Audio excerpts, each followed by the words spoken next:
الحمد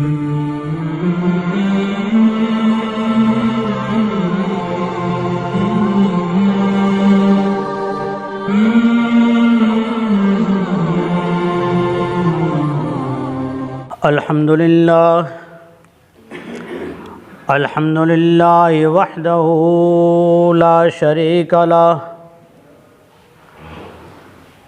لا شریک لہ ولا ند لہ ولا مثل لہ ولا مثال لہ والصلاة والسلام على النبي الذي لا نبي بعده الذي بعث إلى كافة الناس بشيرا ونذيرا أما بعد فأعوذ بالله من الشيطان الرجيم بسم الله الرحمن الرحيم يا أيها الذين آمنوا اذكروا الله ذكرا كثيرا وسبحوه بكرة وأصيلا وقال النبي صلى الله تعالى عليه وسلم من أحيا سنتي فقد أحياني ومن أحياني كان معي في الجنة صدق الله العظيم وصدق رسوله النبي الصادق الأمين الكريم. درود پاک پڑھ لیں. اللهم صل على محمد وعلى آل محمد كما صليت على إبراهيم وعلى آل إبراهيم إنك حميد مجيد.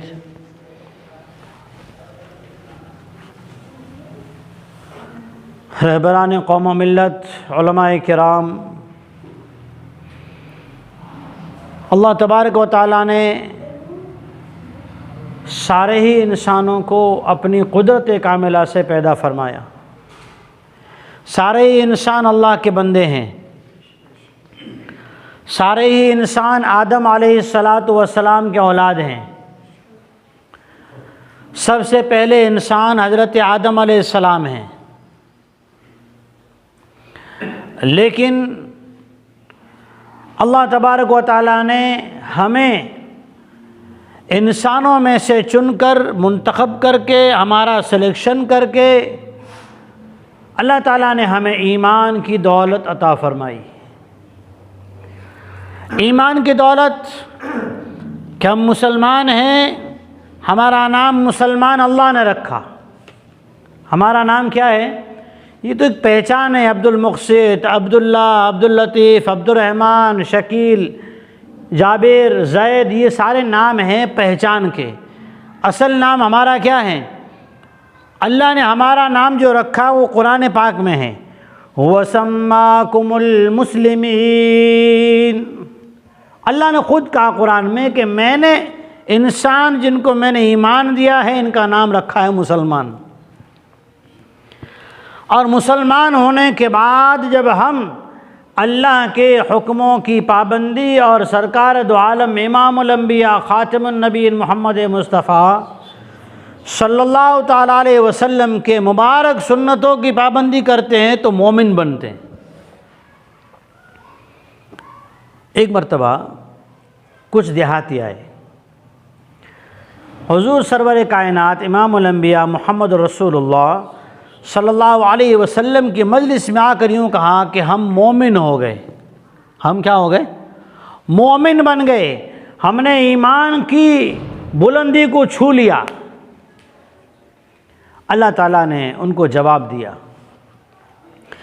اذ قالت الاعراب آمنا.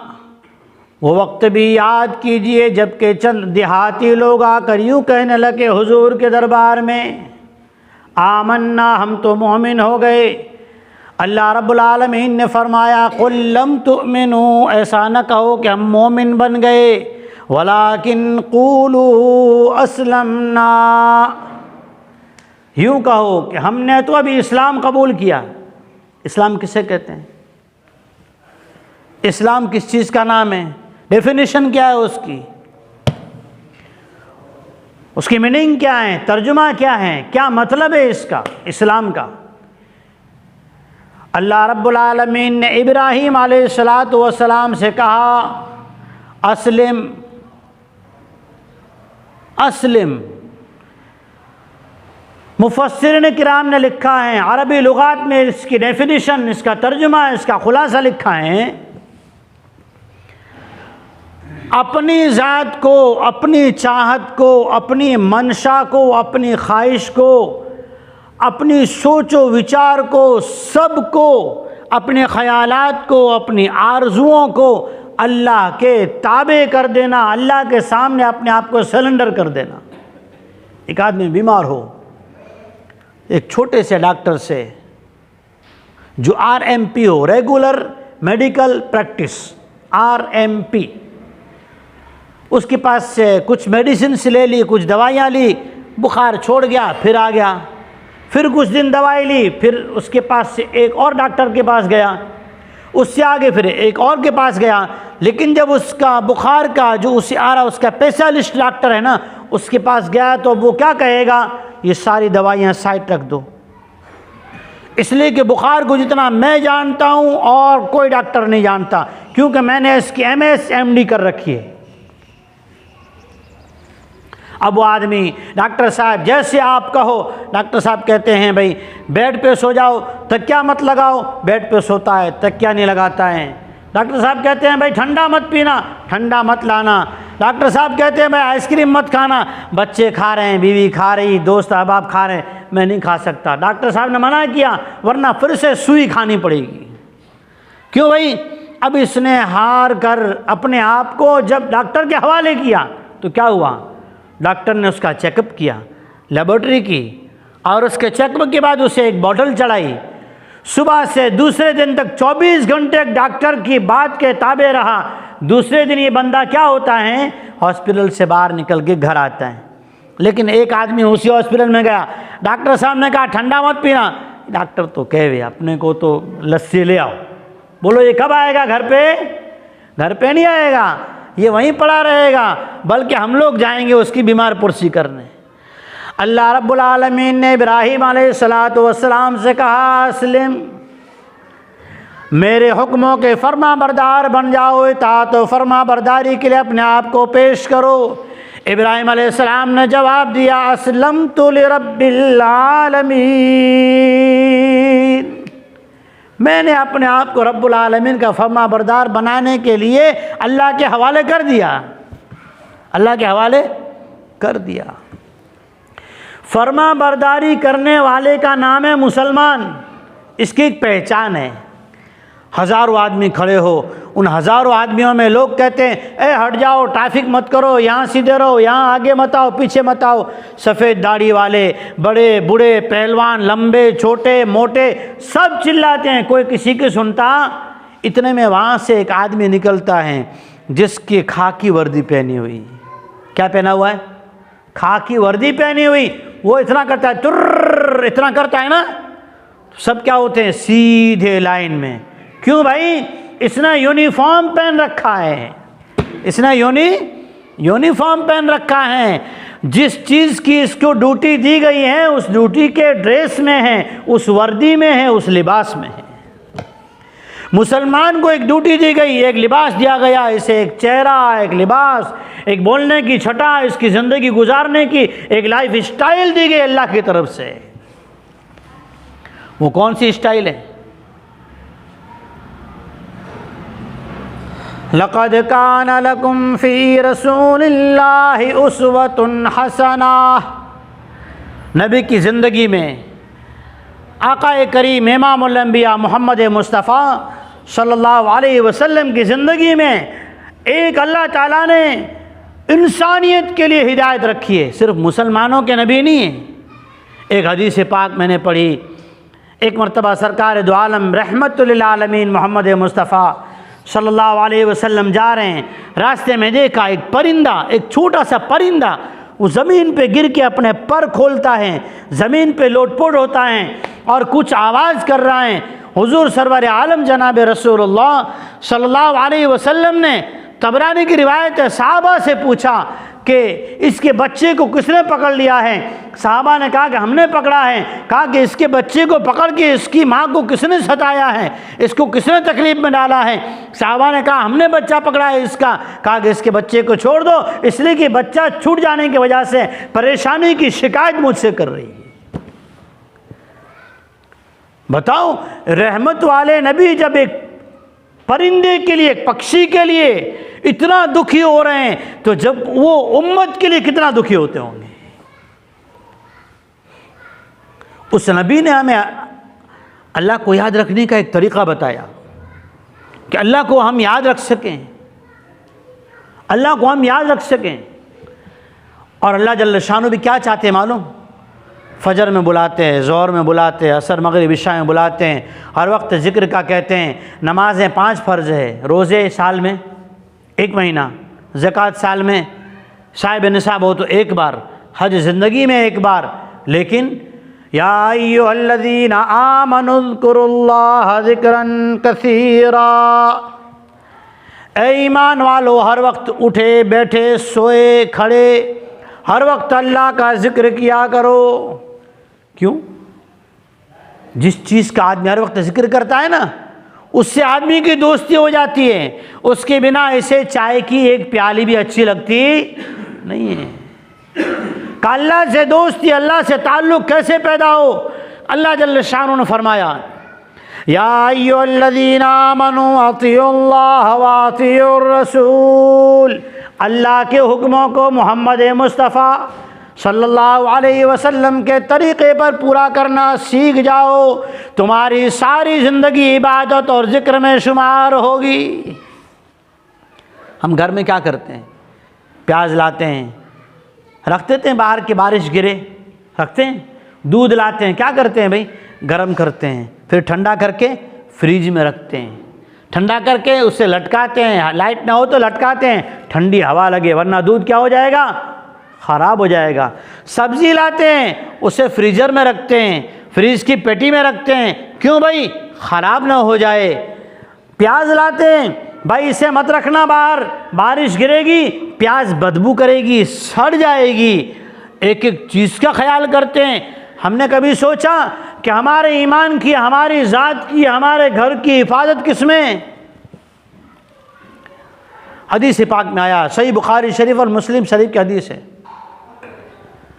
سیدنا ابو ہریرہ رضی اللہ تعالیٰ عنہ فرماتے ہیں ویسے تو حضور کی ہر دعا ایسی حفاظت والی ہے جیسے دودھ کے لیے گرم کر کے ٹھنڈی ہوا، سبزی کے لیے کھلی ہوا، دھان رکھتے اس میں ایک پڑیا دوائی کی ڈالتے ہیں جس کی وجہ سے اس میں کیڑے مکوڑے نہ آئیں، کپڑوں میں فینائل کی گولیاں رکھتے ہیں تاکہ اس میں جو ہے کپڑا کھانے والا کیڑا نہ گھس جائے، جیسے کھیتی کو کیڑے مکوڑوں سے بچانے کے لیے یوریا ڈالا جاتا ہے۔ سرکار دو عالم امام الانبیاء خاتم النبیین محمد مصطفیٰ صلی اللہ علیہ وسلم کی بتلائی ہوئی مسنون دعائیں ہمارے اس عمل کی حفاظت کرنے کی سیکورٹی گارڈ ہے، سیکورٹی گارڈ ہے، محافظ ہے، چوکیدار ہے، بچاؤ ہے، حفاظت ہے ہماری نقصان سے۔ اس صحابی کا واقعہ سنا نا، صبح دعا پڑھی تھی، بسم اللہ الذی لا یضر مع اسمہ شیء فی الارض ولا فی السماء وہو السمیع العلیم۔ صبح 3 بار پڑھ لی، شام تک کوئی بھی چیز اس کو نقصان نہیں پہنچا سکتی۔ حضور کی بتلائے ہوئے ہر دعا، گھر سے نکلو تو دعا، گھر میں آؤ تو دعا، سواری پر بیٹھنے کی دعا، کپڑے پہننے کی دعا، تو کہا جب یہ دعائیں مسنون دعائیں ہماری زندگی میں آئے گی، ہم مسلمان سے مومن بننے کے راستے پہ چلنا شروع ہوں گے اور ہمارے ایمان میں جان پیدا ہوگی، اس لیے کہ ایمان کی جان سنت ہے۔ سرکار دو عالم جناب رسول اللہ صلی اللہ تعالیٰ علیہ وسلم ہر وقت ہر دن کئی مرتبہ 4 چیزوں سے پناہ مانگا کرتے تھے۔ کتنی چیزوں سے؟ اللہم انی اعوذ بک من جہد البلاء، اے اللہ میں آزمائش میں کسی کام کے اندر امتحان میں پھنس جانے سے پناہ مانگتا ہوں۔ دوسری بات ودرک الشقاء، اور قسمت کی بدبختی سے پناہ مانگتا ہوں کہ میری قسمت میں گناہ آ جائیں، نافرمانی آ جائے، تیری ناراضگی آ جائے، آقا کریم کی سنتوں کا چھوٹنا آ جائے، اللہ جل شانہ کے حکموں سے محرومی کا آ جائے۔ ودرک الشقاء وسوء القضاء، میرے دنیا کے کام کاج یا دین کے کام کاج میں کہیں میرے سامنے غلط فیصلہ مجھ سے نہ ہو جائے، غلط فیصلے کرنے سے بھی، غلط ڈیسیجن لینے سے بھی حفاظت چاہتا ہوں۔ وشماتت الاعداء، میرے ساتھ رہنے والے، میرے دوست و احباب، میرے رشتہ دار، میرے پیٹھ پیچھے میری غلط کاریاں کرنے والے، میرا غلط چاہنے والے، میرے بارے میں غلط سوچنے والے، ان کی بری اسکیموں سے بھی اللہ میں پناہ چاہتا ہوں۔ 4 دعائیں۔ اللہم انی اعوذ بک من جہد البلاء ودرک الشقاء وسوء القضاء وشماتت الاعداء۔ یہ دعا یاد کر لو، یہ دعا یاد کر لو، روزانہ اللہ سے دعا مانگو، چاروں چیزوں سے بچ جاؤ گے۔ جس کام میں جا رہے ہو، حلال روزی کا ہو، کاروبار کا ہو، رشتہ داروں میں ہو، کہیں بھی ہو، اللہ تعالیٰ اس میں پریشانی سے، امتحان سے بچا لے گا، دشمنوں کی اسکیموں سے بچا لے گا، بدبختی سے بچا لے گا، برے فیصلے کرنے سے، غلط فیصلہ کرنے سے اللہ بچا لے گا۔ اور ایک دعا بتا کے بات ختم کرتا ہوں۔ حضور سرور عالم جناب رسول اللہ صلی اللہ علیہ وسلم جب دعا مانگتے تو 3 الفاظ ضرور کہتے، اللہ سے 3 دعا میں 3 باتیں۔ اللہم انی اسألک خیر المسئلہ، اے اللہ تجھ سے سوال کرتا ہوں کہ مجھے سوال کرنے کا اچھا طریقہ سکھا دے۔ خیر المسألۃ و خیر الدعاء، کیا مانگنا چاہیے جو میرے لیے بہتر ہو، دنیا میں بھی آخرت میں بھی ایسے مانگنے کی مجھے سوجھ بوجھ عطا فرما دے۔ وخیر الاجابہ، اور میری جو بھی دعا مانگوں اس دعا کو ایسی صفات والا بنا دے کہ تو قبولیت کا اسے پروانہ عطا فرما دے۔ وآخر دعوانا الحمدللہ رب العالمین۔